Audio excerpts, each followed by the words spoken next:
اور کہا کہ اے والد بزرگوار، خدا چاہے ہم اپنے بھائی بنیامین کی پوری حفاظت کریں گے اور حتیٰ اعلیٰ مکان آپ کی خدمت میں لا کر اسے حاضر ہوں گے۔ آپ ہر طرح اطمینان رکھے۔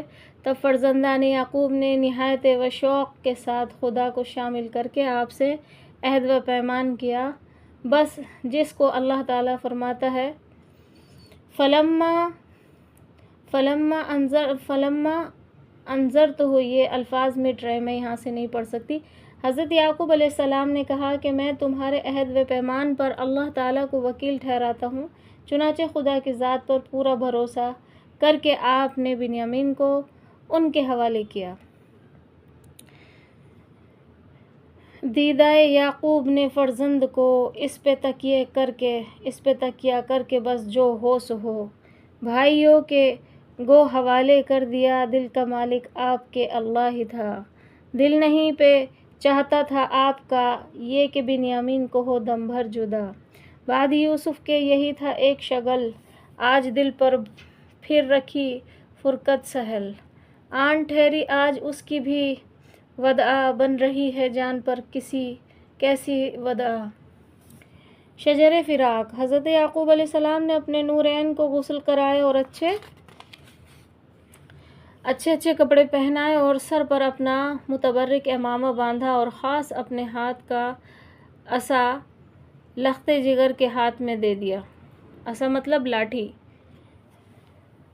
اور پھر شجر فراق تک رخصت کرنے کے لیے نورین کو اپنے ساتھ لے کر چلے۔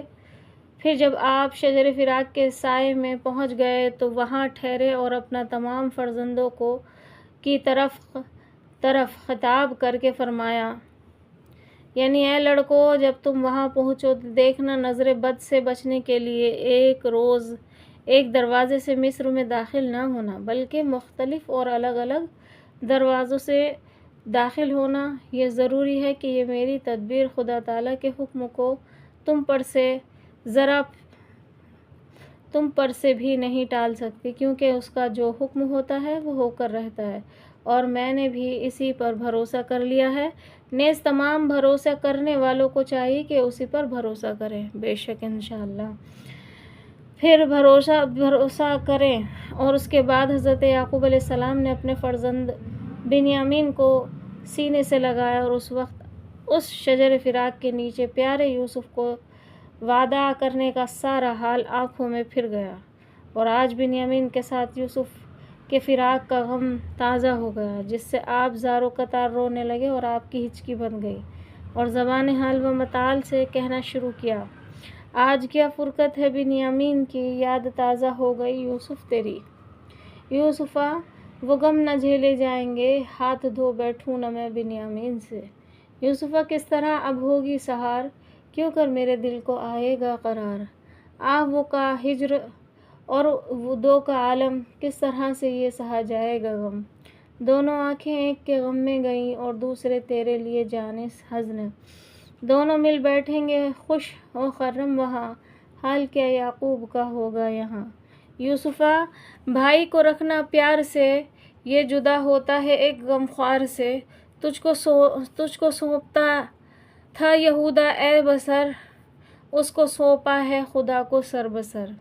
یہاں یہ کہہ رہے ہیں، مطلب ہے اس کا، یعقوب علیہ السلام کہہ رہے ہیں کہ میں نے پہلے یہودا کو سونپا تھا، اللہ کو نہیں سونپا تھا، تجھ کو یوسف کو سونپا تھا، اور آج میں بنیامین کو اللہ کو سونپتا ہوں۔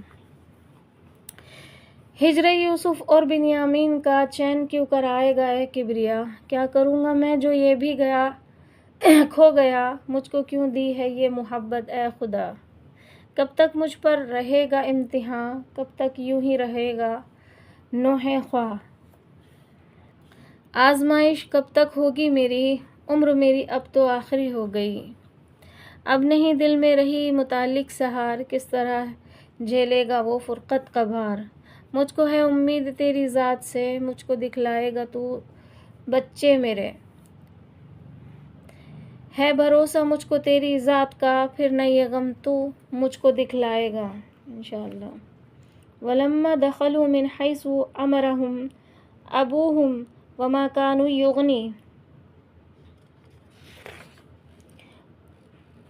یعنی جب یہ لوگ حضرت یعقوب علیہ السلام کے کہنے کے مطابق مصر میں پہنچے تو یعقوب کی یہ احتیاط خدا کے مقابلے میں ان کے کچھ بھی کام نہ آ سکی تھی، کیونکہ یعقوب کا محض ایک دلی ارمان تھا جس کو بیٹوں سے ظاہر کیا، اور اس میں شک نہیں کہ یعقوب کو ہم نے ایک دو عالم علم عنایت فرمائے تھے جس سے اکثر لوگ ناواقف ہوئے تھے۔ خلاصہ یہ کہ جب حضرت یعقوب علیہ السلام نے شجر فراق کے سائے سے تمام فرزندوں کو خاص کر بنیامین کو رخصت کیا اور وہ لوگ چلے تو آپ دور تک انہیں دیکھتے رہے، یا جب تک ان کے قدموں کی آواز آپ کے کان میں آتی رہی وہیں کھڑے سنتے رہے۔ پھر جب وہ کنانی حدوں سے نکل گئے تو آپ نہایت غم و اوندھا منہ یعنی سینے کے بل اوندھے منہ اس جگہ دیے ہوئے بیت الحزن یعنی اپنی غم کی کوٹری کی طرف روانہ ہوئے، اور پھر اس میں داخل ہو کر اس کے دونوں دروازے بند کیے اور بجائے یوسف کے اور یوسف بنیامین دونوں کا فراق جھیلنا شروع کیا۔ یہاں یہ صورت ہے اور وہاں یہ 10 فرزند منزل بمنزل راستہ طے کرتے ہوئے اپنے دل میں دربار شاہی کے مزے لیتے ہوئے شہر مصر کے قریب پہنچے، جہاں پہلے ہی سے ان کے آنے کی بے حد تیاریاں ہو رہی تھیں۔ کنانی راستے پر بادشاہ کو بہت جلدی خبر پہنچانے کے لیے پیدل سوار چھوڑے ہوئے تھے کہ اب کنانی قافلہ آئے اور اس کی بادشاہ کو خبر دی جائے۔ آخر ایک روز شام کے وقت وہ مبارک قافلہ پہنچا جس کے بڑے تپاک سے خیر مقدم کیا گیا، اور بڑے انتظام و اہتمام سے انہیں بیرون شہر محل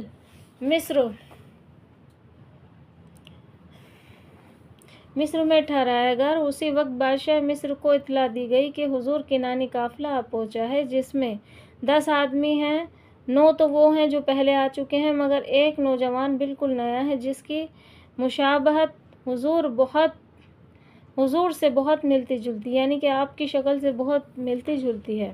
یہ سن کر حضرت یوسف علیہ السلام کی آنکھوں میں آنسو بھر آئے اور اپنے دل میں کہا کہ وہ میرا ماجایا بھائی بنیامین ہے، بچھڑے ہوئے آج پورے 32 سال ہو چکے ہیں۔ القصہ یوسف علیہ السلام یہ مسرت انگیز خبر سن کر نہایت مسرور ہوئے اور خدام کو حکم دیا کہ ان مسافروں کی نہایت جوش و خروش کے ساتھ خاطر مدارات کی جائے اور انہیں ہر قسم کی راحت اور آرام پہنچایا جائے۔ دیکھو کسی نوع کی انہیں تکلیف نہ ہو، کیونکہ انہیں تکلیف ہوئی تو ہمیں تکلیف ہوگی۔ یہ اس لیے کہ یہ لوگ ہمارے بڑے معزز مہمان ہیں۔ غرض کہ وہ رات کنانی لوگوں نے محل مسافرین میں گزاری اور وہ ثقافات دیکھے جو آج تک نہیں دیکھے تھے۔ یہ حالت دیکھ کر بنیامین نے کہا کہ فی الحقیقت تم لوگوں کا کہنا یہاں آنا بہت ہی ضروری تھا، کیونکہ یہاں کا بادشاہ متواضع اور خاص کر تمہارے قدردان معلوم ہوتے ہیں۔ جس کے جواب میں بھائیوں نے کہا، ابھی کیا لطف دیکھا ہے تم نے، کیا ذائقہ چکھا ہے، ابھی تو ناز برداری کی یہ پہلی ہی منزل ہے۔ مصر کے دروازے برادران یوسف ابھی مصر میں داخل نہیں ہوئے ہیں، بلکہ بیرون شہر 1 میل کے فاصلے کنانی راستے پر رات کی رات اسی عظیم محل مسافرین میں مقیم ہیں جو برسوں سے آج ہی کے لیے بنایا گیا تھا، اور لاکھوں کار روپیے اس پر محض اس لیے دربار مصر سے خرچ ہو رہا تھا کہ پیارے کنانی لوگ آئیں گے۔ چنانچہ رات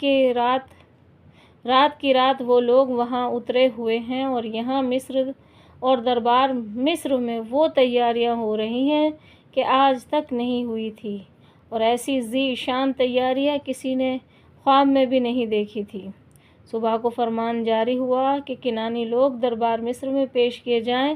چنانچہ خدام شاہی محل مسافرین پر پہنچے اور شاہی بلاوان کے سامنے پیش کیا۔ یہ سن کر وہ لوگ اپنے اونٹوں پر سوار ہوئے۔ خدام شاہی سے کہا کہ آپ لوگ چلیں، ہم آہستہ آہستہ حاضر دربار ہوں گے۔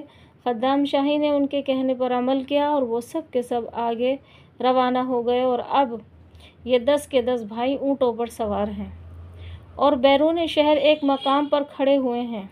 یہ مشورہ کر رہے ہیں اور آپس میں یہ کہہ رہے ہیں کہ اے برادران والد بزرگوار کی وصیت کے مطابق دونوں بھائی مل کر ایک ایک دروازے سے داخل ہوں۔ چنانچہ کنانی لوگ یہ باتیں کر ہی رہے تھے کہ اتنے میں شمعون بھی وہاں آ پہنچا، جسے دیکھ کر بنیامین اور تمام بھائی بے حد مسرور ہوئے اور اس سے مسرور کی مزید تیاریاں معلوم کر کے بہت ہی شاد ہوئے۔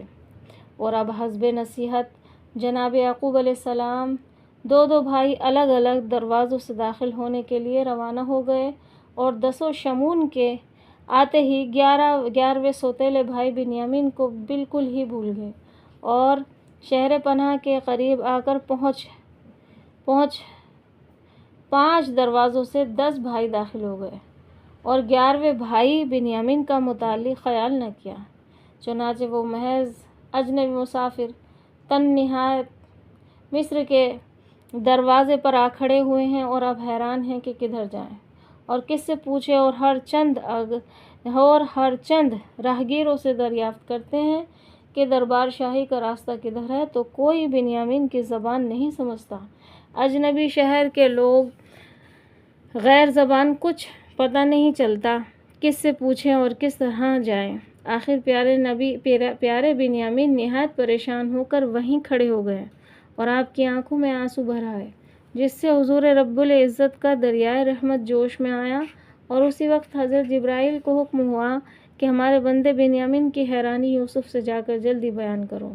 چنانچہ اسی وقت حضرت جبرائیل علیہ السلام بادشاہ مصر حضرت یوسف علیہ السلام کے پاس پہنچے اور کہا، جاؤ بنیامین کو راستہ بتاؤ، ساتھ اپنے ماجائے کو لاؤ، وہ تمہارے دیس میں حیران ہے، محض ناواقف ہے اور انجان ہے، پوچھتا ہے ہر کسی سے وہ پتہ آپ کا اور آپ کے دربار کا، کچھ نہیں ملتا ہے جب اس کو جواب، آہ رو دیتا ہے بس وہ باثواب۔